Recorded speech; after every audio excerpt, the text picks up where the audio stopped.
Bonjour à tous, c'est Jean-Luc Roux sur sa chaîne YouTube. Aujourd'hui, nous allons parler de la sortie d'usine d'un booster du premier vol d'Ariane 6. Chaque fin de semaine, une image qui a fait l'actualité ou retenu notre attention.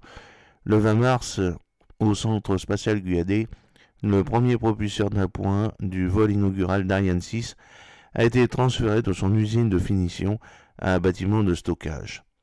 Il s'agit d'un propulseur commun à Ariane 6 et à Vega C.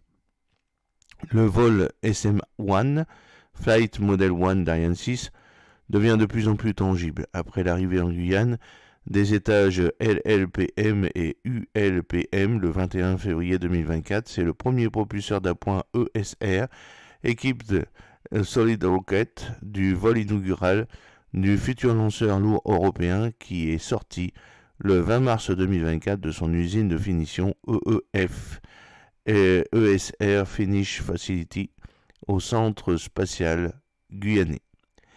Développé par Avio et Ariane Group, l'ESR appelé P120C mesure 13,5 mètres de long pour un diamètre de 3,4 mètres et contient quelques 142 tonnes de propercole solide. Il équipe à la fois Ariane 6 avec 2 propulseurs pour la version Ariane 6.2 et 4 propulseurs pour la version Ariane 6.4 et sert de premier étage au lanceur léger Vega C. Le troisième et dernier essai à feu s'était déroulé avec succès au CSG le 8 octobre 2020. D'un bâtiment à l'autre, ce premier propulseur d'appoint, booster en anglais, de vol a été transféré vers l'ancien bâtiment d'intégration lanceur Bill d'Ariane 5, qui fait désormais office de bâtiment de stockage. Il va y attendre son jumeau, dont l'assemblage final est en cours à EFF, après son récent transfert depuis le bâtiment d'intégration propulseur, le BIP.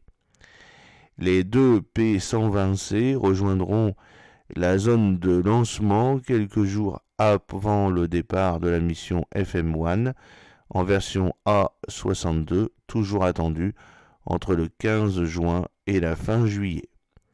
J-86 and still counting. J'espère que cette petite vidéo vous a plu. N'oubliez pas de cliquer sur le pouce pour la promouvoir, de vous abonner si ce n'est pas encore fait et de partager cette vidéo sur vos réseaux sociaux. A très bientôt, fidèlement, Jean-Luc Roux.